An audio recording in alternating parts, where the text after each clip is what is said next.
since I was streaming hours ago. Let me know how the audio level is. I have a different music mix on right now, so if it's a little too loud or too soft, I can make that adjustment for you. No problem. Welcome once again to a Handelabra dev stream in the Hall of Mirrors, that is OBS.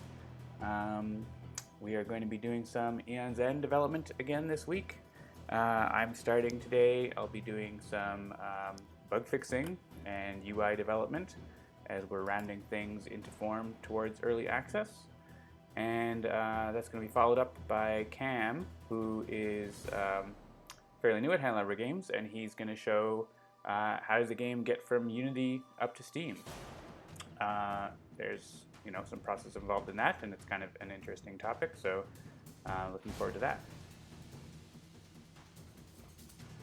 I have water for this stream, not beer. All right, looks like we're getting a few viewers. Feel free to say hello in chat and let me know what you think or if you have any questions. Hey, Evil Dice Monkey, how's the music level? We've got maybe some music that you might not have heard yet. Sneak peek. All right, so I'm gonna switch over to Safari. Well, maybe I'll switch over to Unity first and show you we've got another new screen since last time. It's the credit screen. Not necessarily the most exciting thing in the world, but it's something you gotta have. So there's people who work on the game, and we've got all our beta testers listed in there and everything. So and Kickstarter backers and all that. So that's something you gotta have in your game. Make sure everyone gets credit for their work and so on. And the help section is coming along well too. So we've got Crooked Mask into beta testing, and we've got some feedback from the beta testers that we want to look into. You've probably seen on Handelabra Live, when we find a bug, we go into the beta feedback and send that in. So if you're a beta tester, you get access to this screen where you can send in information, and it attaches lots of debug stuff for us. And so I'm going to show you a bit of behind the curtain of that. If you're a beta tester, you know how part of it works, but you probably haven't seen us actually fixing your bug. So let's look at that. So all the tickets or cards or whatever you want to call them, feedbacks come into Trello board, and we keep track of them in here. So I've organized some of these so that ones I want to look at here in the new feedback are on the top. We've got a few new feedbacks from this last week, so we're going to have a look at them and see what we can get done in about an hour before Cam comes on. So here's an issue sent in by Maury57 about things not showing up in the new game screen properly. So that looks like a problem. So the first thing we usually do is go and see if we can reproduce the problem, because that's the first step. We could probably just drop straight into the new game screen.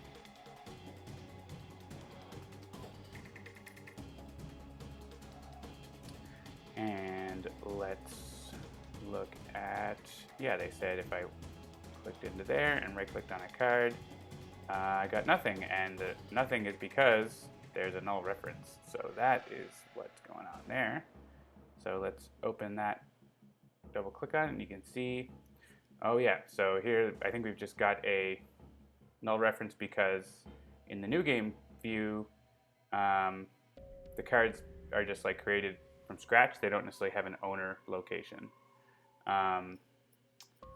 So let's change this to, basically what's the music that is playing? It's looping through all the different music that's been made for Aeon's End by Jean-Marc so far. So you can imagine what you think it is. He's gotten ahead of what we have in the game so far in terms of nemesis and stuff. So let's see. So I can't actually see in OBS what is the current song.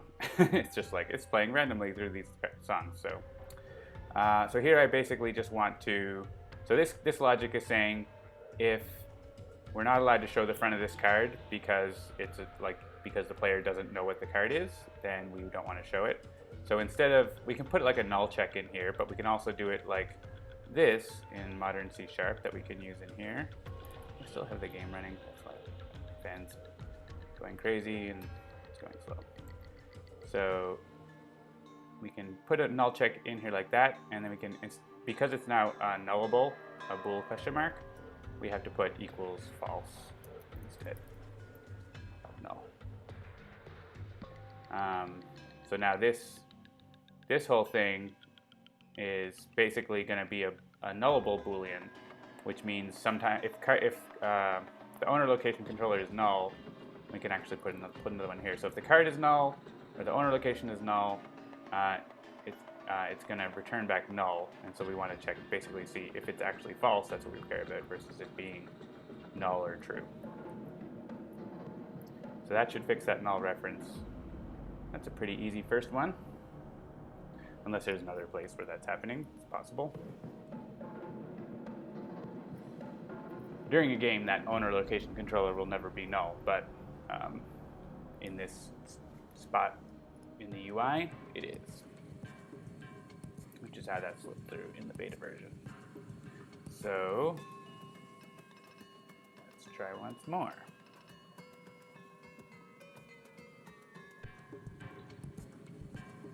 Yeah, we do have another null reference. We do get the card showing, but we have another null reference, which is probably the same thing, just probably the same kind of check, just in a different place.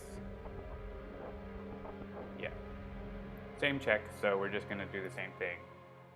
Put in null checks. And equal false. We probably could, like, make this into like a property on card, but it's only used by the view, and card is part of the model, and it doesn't really care about that stuff, so it's not a high priority or even the right thing to do necessarily.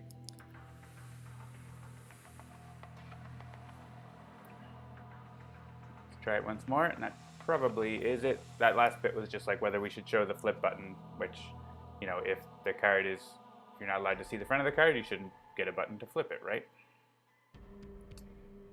Yeah, so here we go. We got the full card. That looks good. Okay. So that is a fix for that. We basically add null checks for these.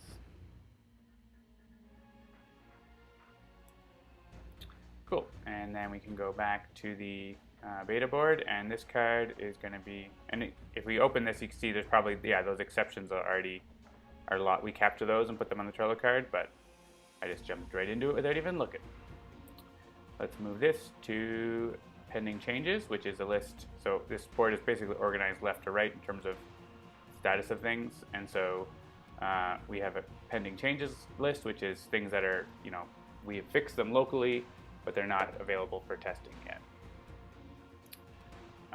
All right, so, but they will be in the next build. So, all right, so we get another ticket here from Dimitri, Triraptor, showing that, right, if you're hovering over breach, you see it pop up, but if it's the Nemesis turn, it goes in front of the card, which we probably don't want. Cool, so let's see what's happening there. And one nice thing we can do in the beta version and development version is just take a Trello URL, which has data files attached to it, and pop it in, load it up, without having to, you know, save files and rename them or anything like that.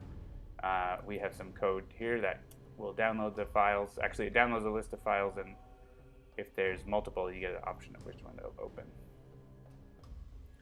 for testing. Oh, so we ended up back at their turn, but I think I have a pretty good idea of what happened. Yeah, I think that for whatever reason, this doesn't have the old, like usually it has more attachments on it, but it doesn't have it for some reason. I think I have an idea of what's happening here, and we can reproduce this in our debug settings. So let's just reproduce it manually here.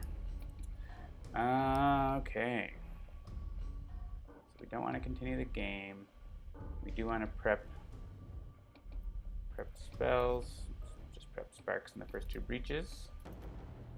And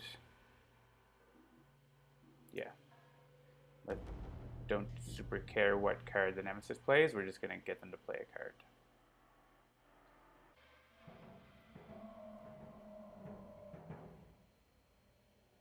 Hello, Cat Dreaming. Welcome to the dev stream.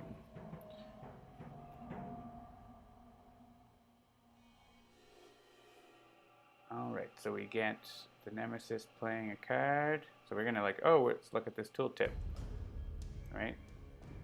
And yeah, so whether that tooltip or the other, so I just press Command-Shift-P to pause the editor, so we can look at what's going on. And you can actually like go frame by frame too, which is really nice. So the tooltips are going ahead of this, and that's just like a Z order issue, right? Like that part is, you know, not necessarily, we want that to be over top of any tooltips that you have open. So let's look at where that tooltip is. It's going to be the one that's on. This one here. Are we like way zoomed in? Where are we? There we go. You can see this is set up with order, and so this is order 100. It's overriding the sorting because we want it to be on top of like anything else, right? But turns out not everything else, just most things. We got a Banesire card view, and it's probably got an override sorting, but override sorting of just 2. So I think those full card views are probably going to, like, we want those to animate over everything. So why don't we give that 200? Pop the next frame. Maybe just unpause. And yeah, so that will probably do it. So I think what we want to do is, so there's some code there that's setting that override, and we want to find that code and update it to be even more in front. So let's go ahead and look for that in the code. Cat Dreaming, we are working on all kinds of different stuff. I'm looking at beta feedback that's come in since we added Crooked Mask, and we are I'm basically working on fixing bugs and making improvements based on the feedback, which is a big part of what we do. After I'm done, I'll be doing that for about an hour, and after that, I guess 45 more minutes, Cam will be coming on to show the build process, how we get the game from, you know, this code in Unity, how does it get to your computer, and what are some of the steps involved in that. Welcome, Andromeda Echo. I'm glad you think my tones are dulcet. Cool, so where that full card view gets shown is going to come out of this play card action, I think. So let's go, because this is like when the Nemesis plays a card, it like does this animation of showing it full, right? So it's like a special thing. Yeah, so here, these are sound effects. Yeah, so if it's Nemesis, we do a special animation for it from the Nemesis view. So let's go there. With Command D on Xcode or whatever Visual Studio, you can jump to the definition of that function. And yeah, so we're looking for it. So this animation is like taking the card, there's like a small card view, right? And it's like animating that and flipping it, and once it like turns exactly sideways, then it replaces it instantly. So you like sort of like a magic trick, right? So it turns it this way, and now it's invisible, right? You can't see it. So it gets rid of it, replaces it with the full-size card view, and then continues rotating that towards the viewer. So then you see it, well, at whichever, you see it, and then it like shrink. Then it holds there for a while. Then it moves down towards where it's going to go, and once it gets to about halfway, it just like crossfades between the full-size one and the small-size one. So it's a little animation. I can actually slow it down here, and you can see what happens. It's kind of neat. So let's make it go 20 times slower. This doesn't have to do with the tooltip thing, but I just wanted to, it's kind of neat. I have these things happen. So I'm gonna go full size here so you can see. I'm slowing it down a lot. You'll see it better over maybe, maybe dropping some frames on Twitch or whatever. Right, so start the game. So you can see there's a card in the deck here.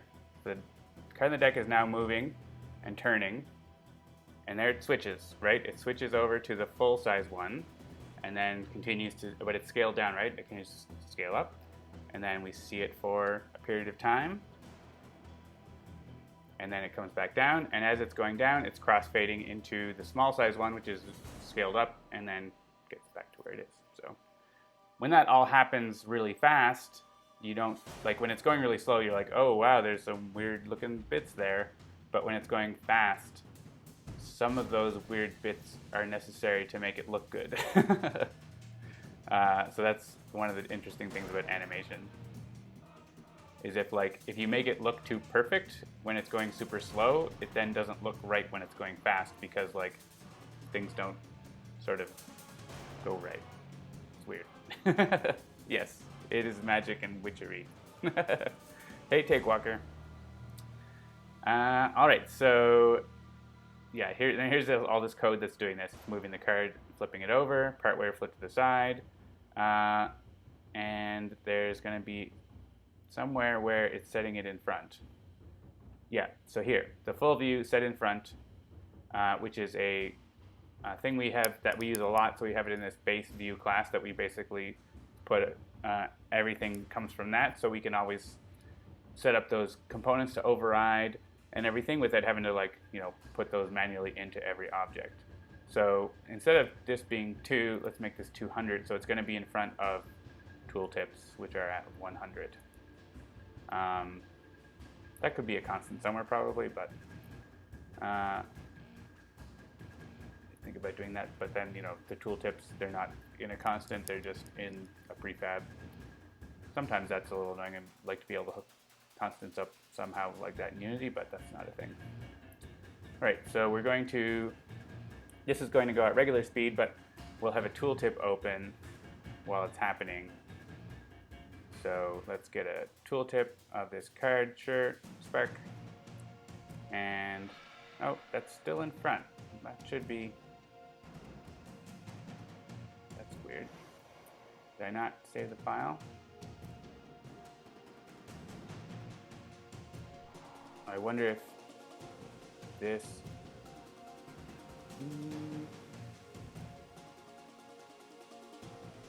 we'll have to debug it, I think. This one can also, the small view can go at the higher, well, in case there's something coming in through it. Hey, I am the DDR man. So yeah, so this set in front is supposed to be making it, oh, maybe this one also needs to be, we'll make them all. Yeah, so when I'm doing this, I definitely need to make it a constant if it's just going to be like through the code here. Let's go to our game constants file and throw in a constant around here, and we'll call it full card animation depth. And tooltip depth. I don't know if we actually use the 100 in code, but if we do, we can do that. So let's use that instead of a magic number in the code. Game constants dot this, and we'll use that there. So if we decide to change it, it's going to be changed in all these places. And we can look and see if we've got one for the tooltip somewhere. Yeah, there's some like using number 2 or whatever, which is sort of in front, but not in front of other things that want to be in front. All right, let's try this and see if this gets us what we want. And if not, then we'll dig into it a little more.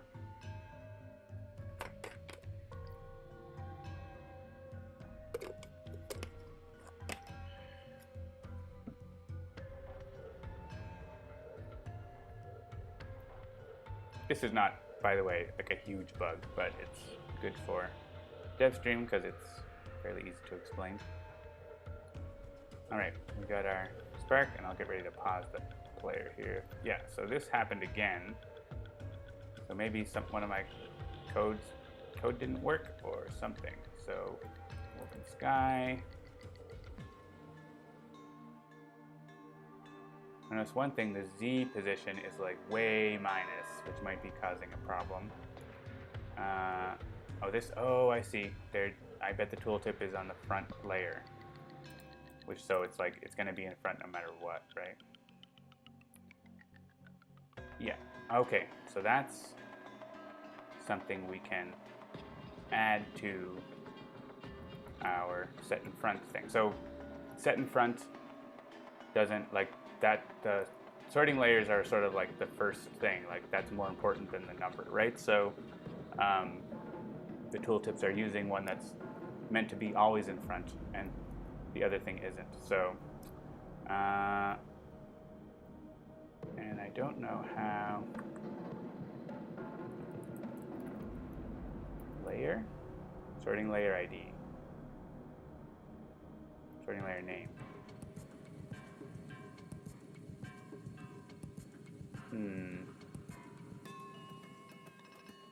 Sure. Yeah, so I think, what if happens if it's null? That's, I don't know. I guess we can see it gets used enough that should happen. Sorting layer. I think the name is going to be more stable than the integer because the integer could probably change.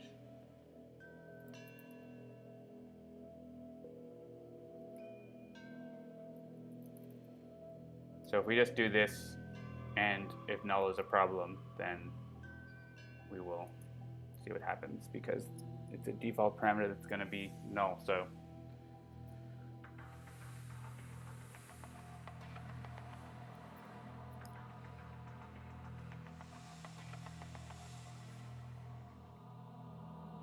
let's try it.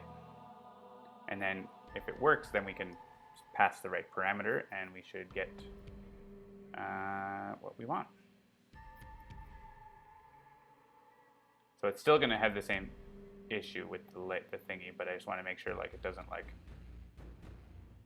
freak out, right? So tempt, I guess setting null just makes it default. Sure. Because you can like add more sorting layers, right? Like it's a thing that's like in this. So like using the index is probably not going to be safe because we could change the index in Unity. We could also change the names, but you're going to get more weird mystery bugs if you do it with an index, I feel like. So so we'll call this sorting layer front. And we can add in for the back as well. Not using it right now, but cool. And so then default will just be if you put null. So so here we want all of these to use the front. We don't need the graphic raycaster, and we want to use game constants dot sorting layer front. Graphic raycaster is if you're using the override canvas like that, and you want to be able to click on something or interact with it with the mouse, you have to add a different graphic raycaster component for that. But this is just a non-interactive. Where's that other set in front? There's one more, right? Yeah. This is a non-interactive animation, so we don't need to worry about clicking on it. If we did, like say maybe you can click on it to dismiss it sooner, which we might add, then we would say true to this and then have some click handler on it to do that. But right now it's just an animation, non-interactive. So so this should fix the problem because they'll both be on the same layer, and one will be, and the card's going to be in front of the tooltip. That's the idea. So let's do that. Hey, that's what we want. So I'm going to try it once more with the breach tooltip and make sure that, because that's a different tooltip than the card tooltip. And get that tooltip like that. And the card should go on top. Excellent. All right, that looks like what we want. And I think we're pretty happy with that. Let's have a look at our commit here. Yeah, we're adding a new parameter, but it's an optional parameter, so we don't need to update any of the, lots of things call this, but since we're adding an optional parameter to the end, it just uses the default value. And we added some constants, and we updated these calls to use this new thing. So, looks good. Fix depth of Nemesis card play animation, basically, is to go over top of tooltips. All right, done. Thanks, Triraptor. Let's move that to pending changes. No one can control the power of the river dance. Dance, dance, river dance.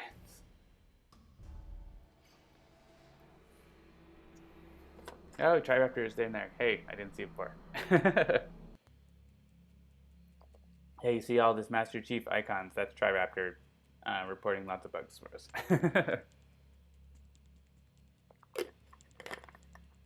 All right. This one here is from JM, and it is about, I think, these buttons. Yeah, so this card says the players collectively gain 2 corruptions, but you're choosing like one at a time. So the button is like saying you're gaining 2, but actually you only gain 1. So let's just check and see what's going on here.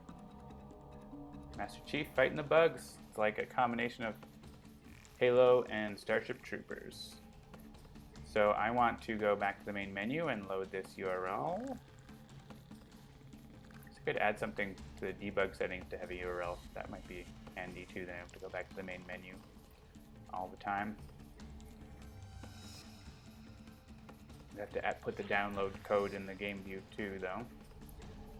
Yeah, so you can see if there's multiple files, I can like go back and like go, load a past thing. But I think we just want the current continue game.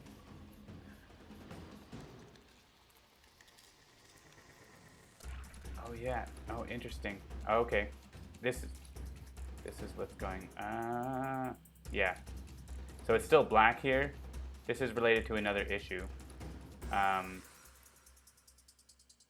There's a fade to black thing that happens when you start up, but the problem is there's some logic that's going through the game. That's actually there's another bug reported with that. And that is, it's like the engine, but it's also, it's this one. And I'm gonna, we need to deal with this. Is a problem. So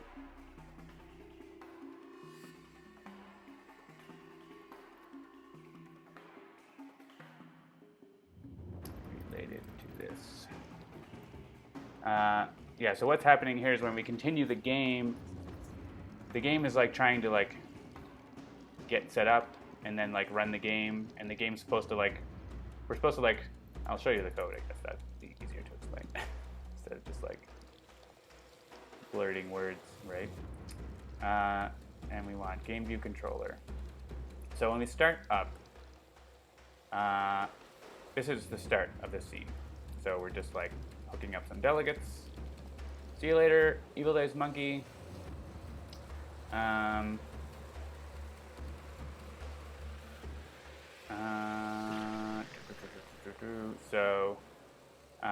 So we use this.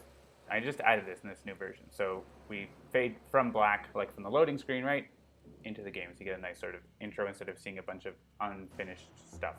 And then we start a coroutine to set up the game. So we just, let things take a frame to render, and then all this code here is like, what game file do we load, or do we set up the debug settings, or whatever. That's all that.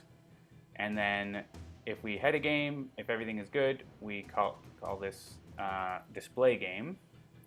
So display game takes that game model object and sets up the game controller, and here it like sets up all the UI, right? Sets up all the views based on all the information in the game. And then we call start game, which is supposed to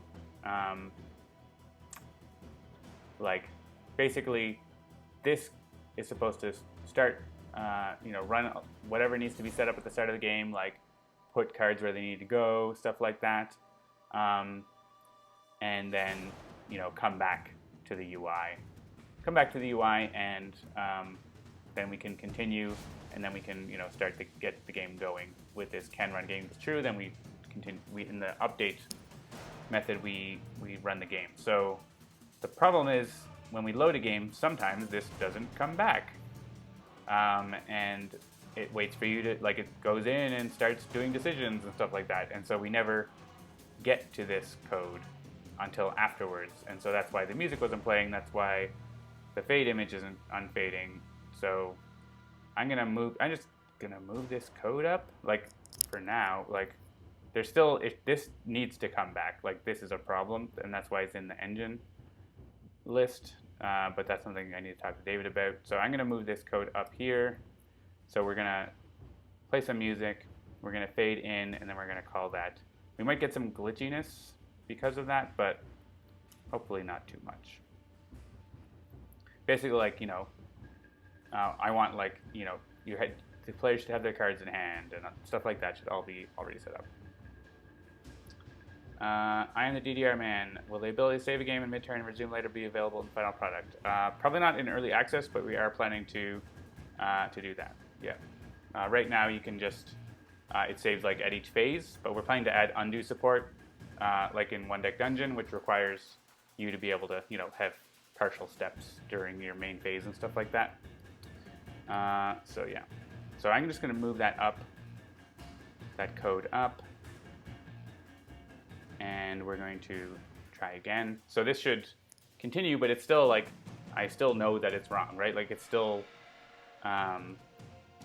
it's still not running the game at the right point, and that's going to probably cause other bugs. So we want to fix that at some point, but at least we'll be able to do this. So yeah, so here's burden. So I'm gonna, before I go into this, I'm just gonna save this and say,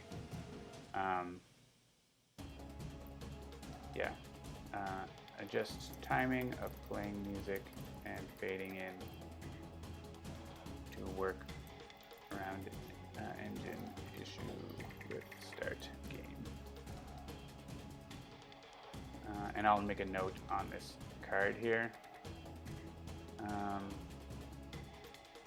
I changed the timing of things in the view to work around this, but it should be fixed properly to avoid other bugs. And the same thing with this.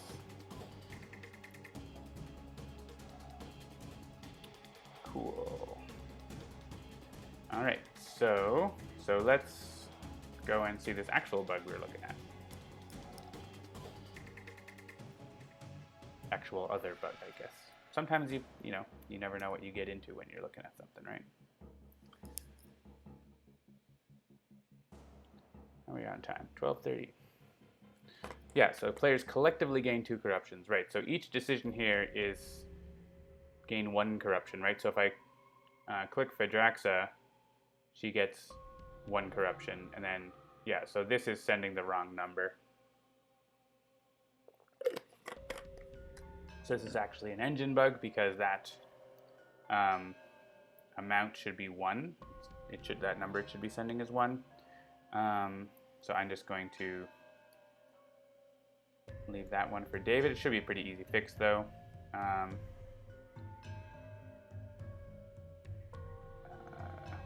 Burden is sending the wrong activation amount.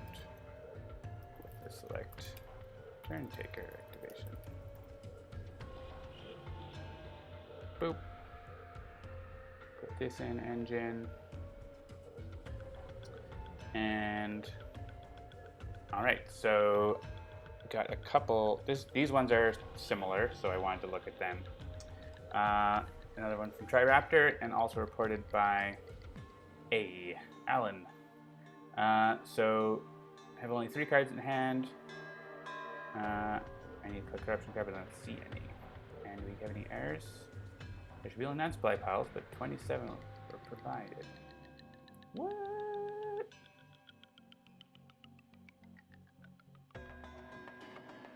When would that? Oh, that might happen due to the randomizer or something.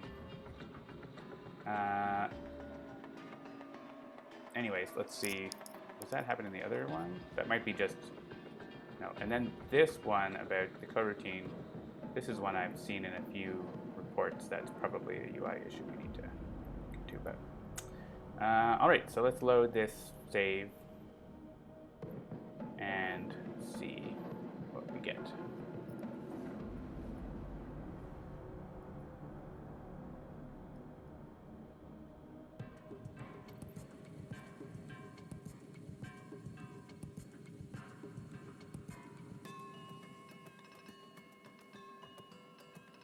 We get a mage turn.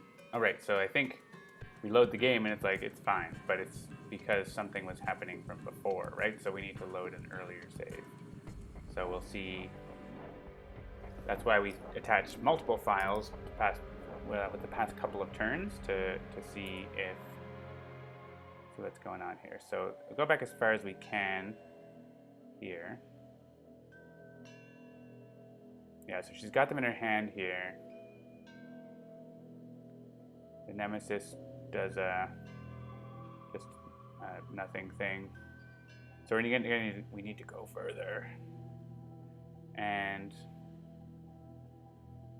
or we can try looking at Alan's report and see.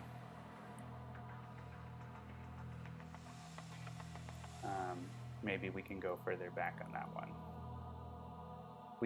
The other files are there. They're just in a big zip file, so it's a little more manual step to get them, so this is a little quicker to do this first. See if we can reproduce it from here. We know it's not going to be good like right away, so let's go back as far as we can.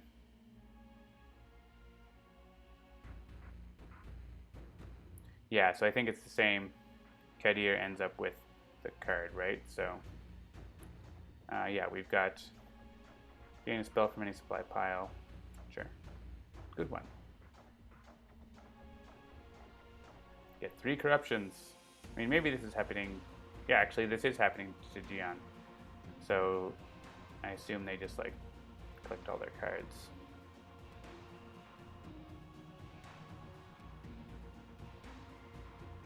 So we'll do that too. And what would I do? Gain a charge.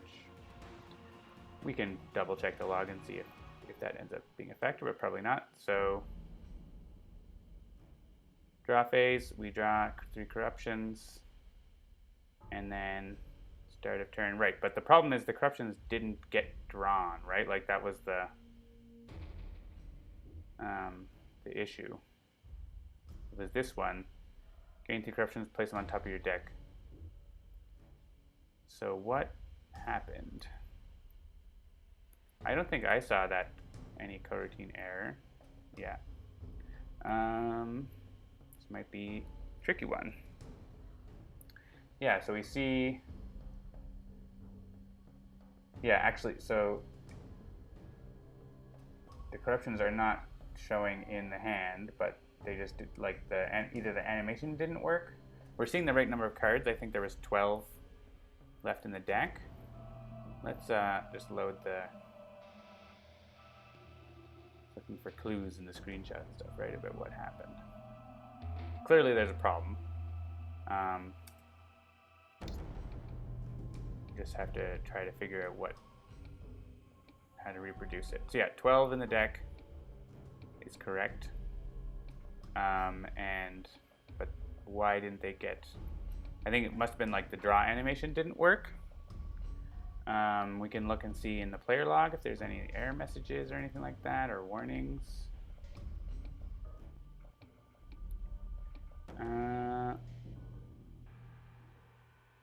Yeah, so these are John's turn. Just want to look at like, yeah, played the Jade, did these things, played the Sparks. Then we get to the end of the main phase.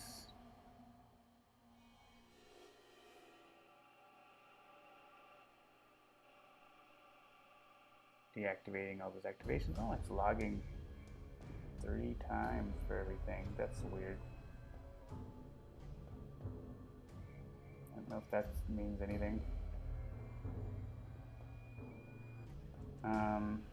Oh, you know what it is. Probably the log recorder is getting things 3 times or something like that. Maybe, I don't know. I have to look at that. But it's not happening all the time. Yeah, that's strange. Let's see. So, start of draw is where you're discarding, actually. So, we discarded Jade automatically. And here, this bulk move cards action view is saying these are the cards we're drawing. So, the 3 corruption cards. Yeah, okay, I see the error further down. So the 5 cards are drawing, 3 corruptions, Essence Theft, and Jade. And it's trying to move the card from the deck, Lust for Power, Contagion, Nothingness, but it couldn't find them. So for whatever reason, when I think that has to do with where it's like doing these things multiple times maybe, but like it couldn't find the card in the deck because the deck like has those card views and it wants to just like move them. It can't find them, so it's just like, nope, what? I can't do that. So it doesn't actually do it in the hand. I mean, a workaround here would just be to like create the card view if it's not there, but let's go and look and see. So this bulk move cards action view is here where we're drawing cards. We do this animate moving card to grid. Yeah, so there's a to-do, instantiate the view. So basically how we set things up in the game view, if we, like, I guess we could continue the game, but it's too late now. In order to make the deck sort of look like a little stack or whatever and look nice, like we actually have, let's go. It's easier to see if we have more cards. So let's just continue the game from here. I can show you what it's doing there.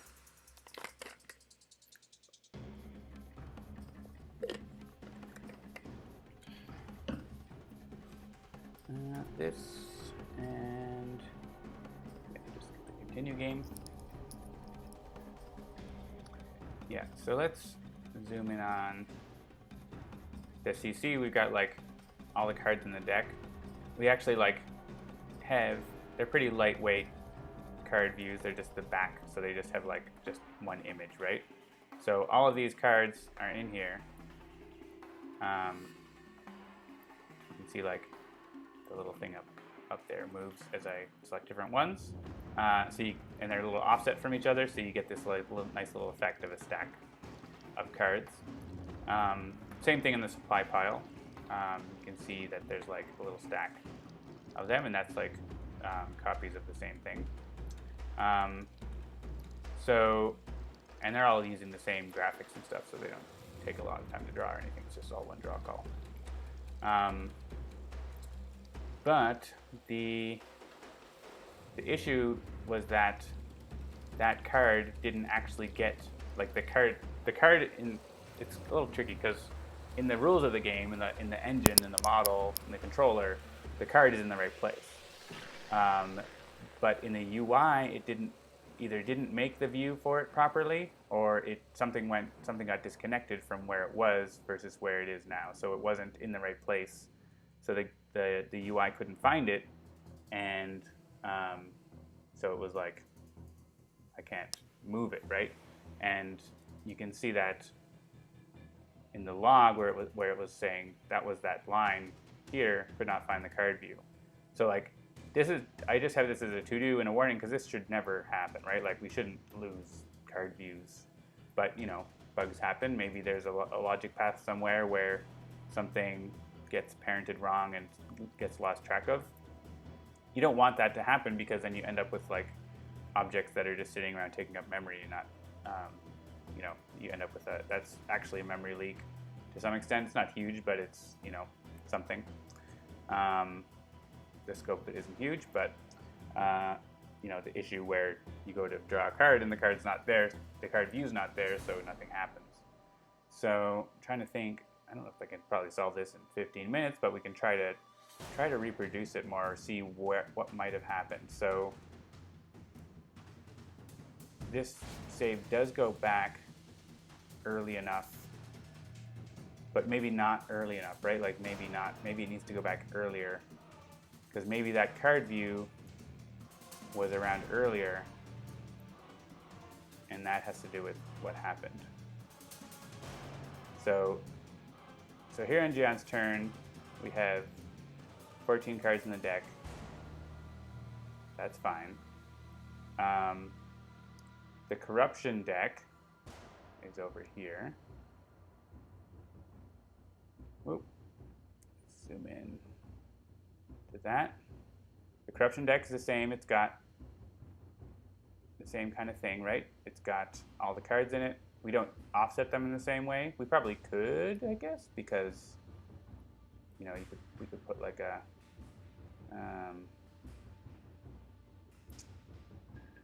they're like in a grid, right? Yeah, so we could put like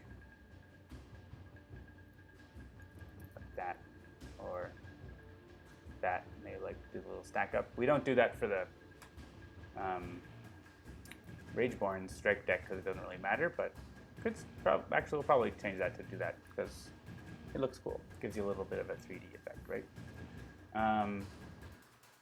So what probably is happening is the card views that are in here, or either something was wrong with them or what. But so let's just see what happens when so we're going to gain, we got to do this corruption, and then we're gaining 3 cards. So actually we can sort of pause it mid-flight there. So that nothingness card view moved from there to here, and like it literally, now there's, did it change ownership yet?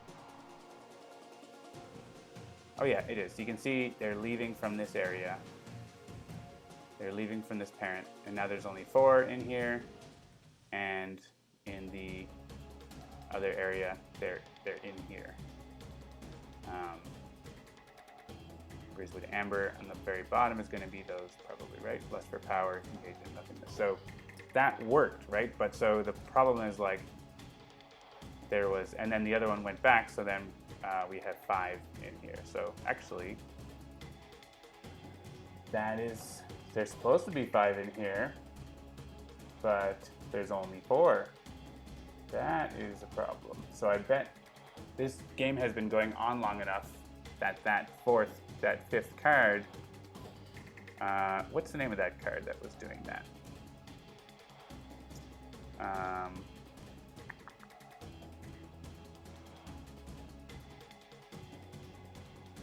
Like, actually, this is a tricky thing because there's actually only 4 cards in the UI here. The label is updated, right? So it says 5. That's the right number. And if you open it, there's 5. But Dire Wisdom, where's that card view? It didn't go. It's just,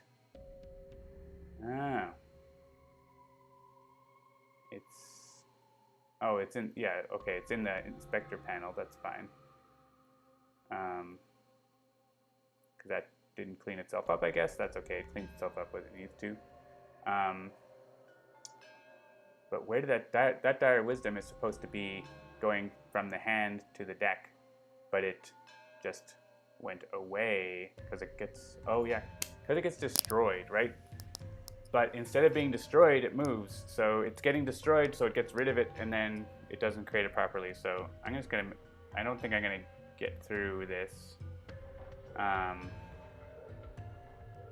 now, but I'm just going to make a note here for myself. When Dire Wisdom is destroyed, the card view is destroyed instead of moving to the deck.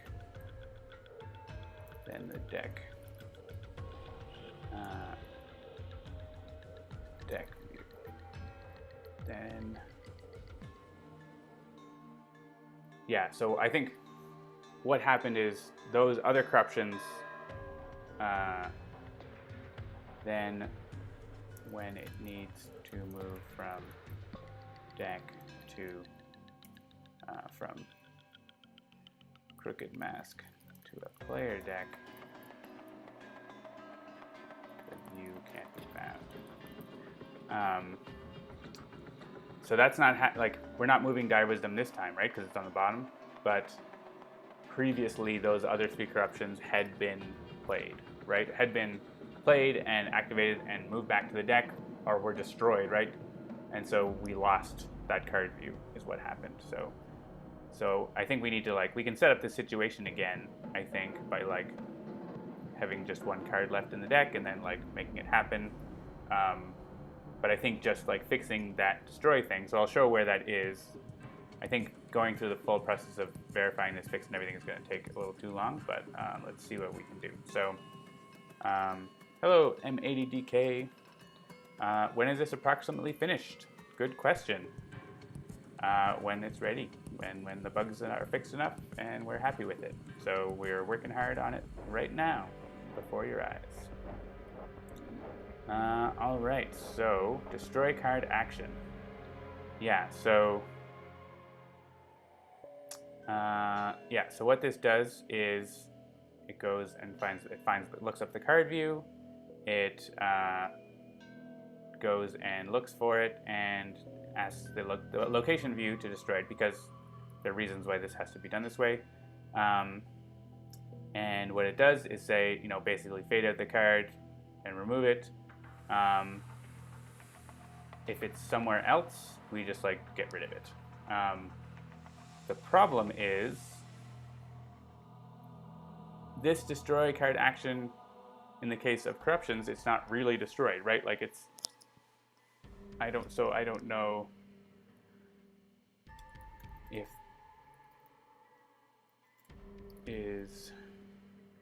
I'm gonna have to ask David what happens, because I guess we can sort of see what happens in the UI, but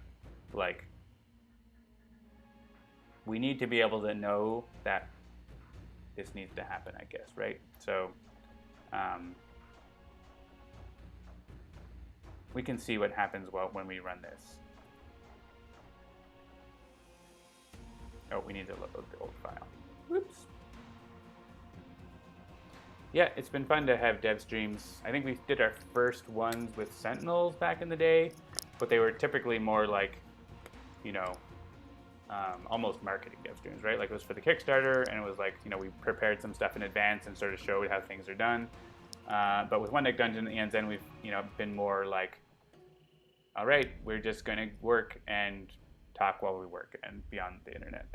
So it's a little more rough and ready, I guess, but it's a little more real too. So, and we still, once for a Kickstarter and promotion, we might do here's how something works, and go through a little more sort of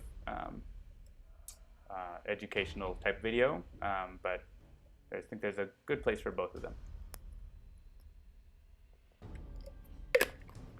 All right, so a lot happens when this corruption goes off, but we can try to zoom in on what happens. So, Consuming Void goes into the trash.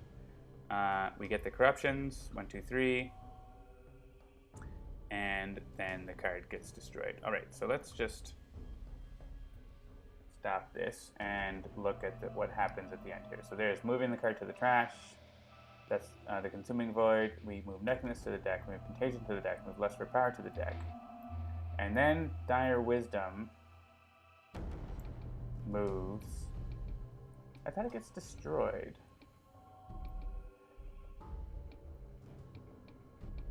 Maybe we're not logging that.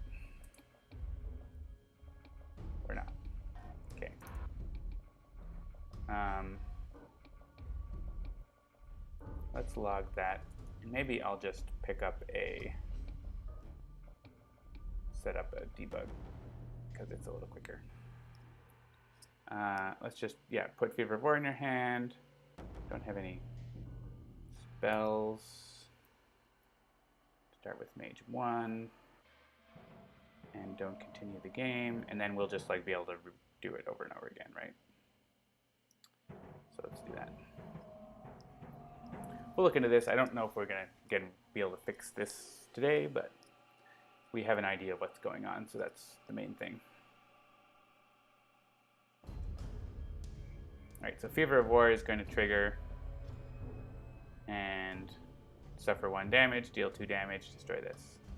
So it actually, there's no targets, so it just all happens, which is nice for iterating on something. So yeah, we get a move action that's move it from the hand to end of game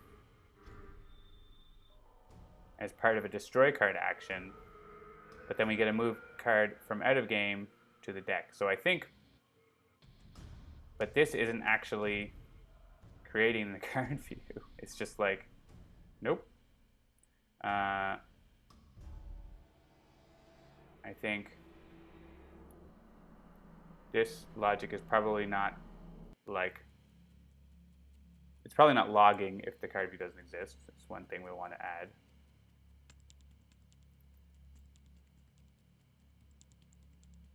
Yeah, so here if card view is not null, then otherwise. Oh, yeah. Just update the deck. Actually, we need to create a card view because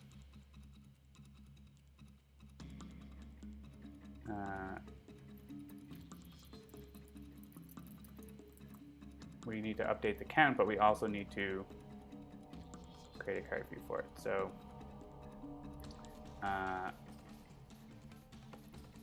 to view, add card view, create card view. Yeah. From to view card type, and let's just try that. This should be right. The from view is it's just the card, right? Card. Okay. Does this add it to the location as well? Yes. Okay. So this is going to put it in there as well. So I think that will do what we want. I think we just missed that was a necessary step. But we'll see. Oh yeah, and I wanted to make that special area deck have a different offset, right? Let's do that. It looks nice. Get it in this. I think we want this to be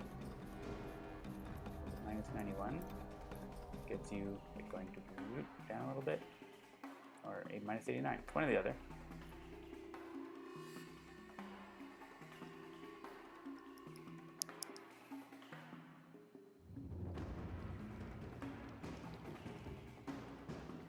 And now everything's just going to sort of happen.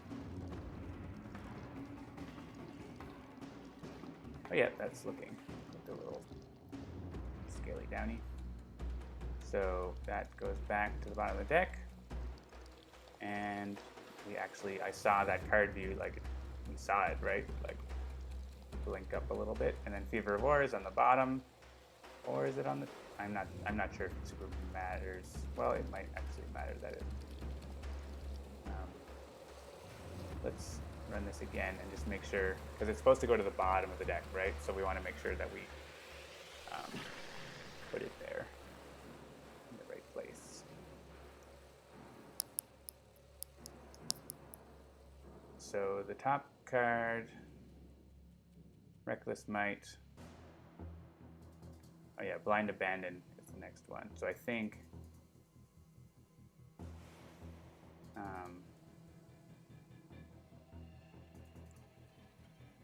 We need to like put it at the bottom, put it like in the reverse, and we can just do that by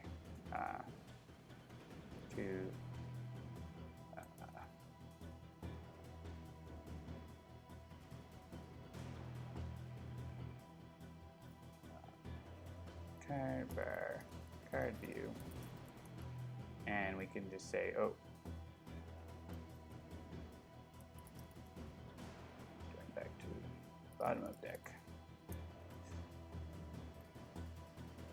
card view dot set sibling, right transform set sibling index 0. We'll make it go to the right spot, and this is right. Oh, we don't need to make a new variable. We can just, yeah. And so basically, this is a special case for crooked mask, and then in any other case, we'll like show a warning, and then we can investigate it.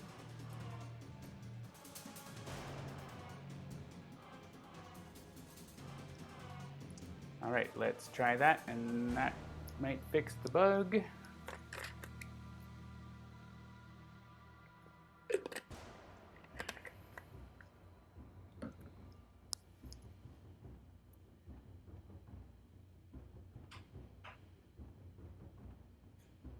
So that happens. We could like animate it going there, but the way that it comes from the engine, it's hard to know what's going on. So for now, we'll just do that. And then, yeah, then it shows up and it's on the bottom. So cool. All right, so I think that's going to be it. Let's see what we're doing here. So that log's fine. Cool. Maybe we'll just note that this is something a little different. It's show stack of special cards. And here is fix corruption card view going missing. Destroyed. Cool. All right, so I think that should solve the problem. This will be fixed next build, but it's hard to reproduce from save files. Let me send a new feedback.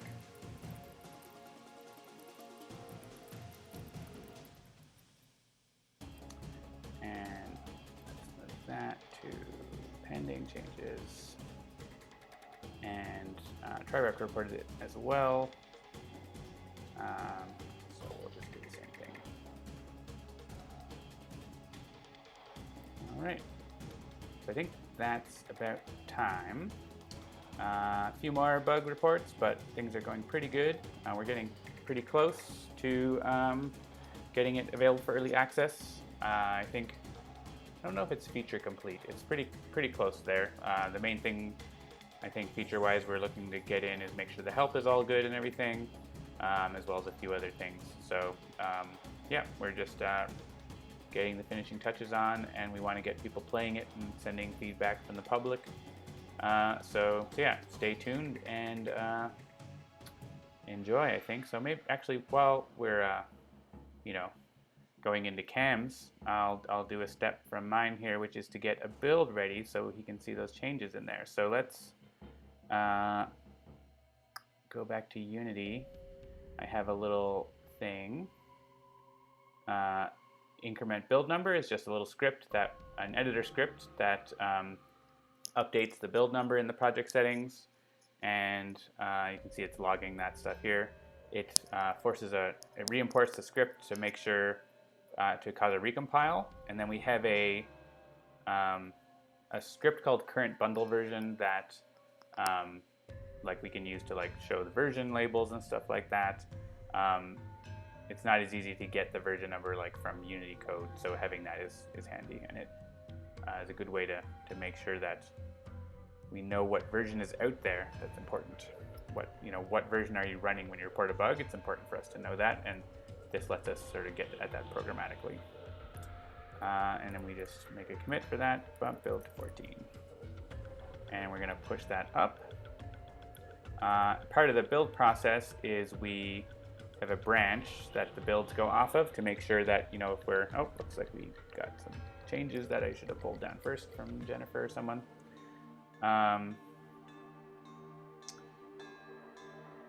To make sure that, if people are working on stuff and the builds are going, because the builds are going to be going, spoiler alert, through Unity Cloud Build, to make sure that they don't, we don't get like some code in one of the, in the Mac version that isn't in the Windows version or something like that. So, because the builds can take some time. So we have a branch. Oh, I need to push those to master first. Sorry.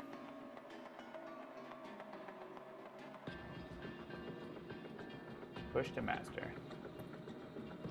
Yeah, it looks like Jean-Marc was adding sound effects and Jennifer was doing help updates. So let's do this. Switch over to build, merge in from master.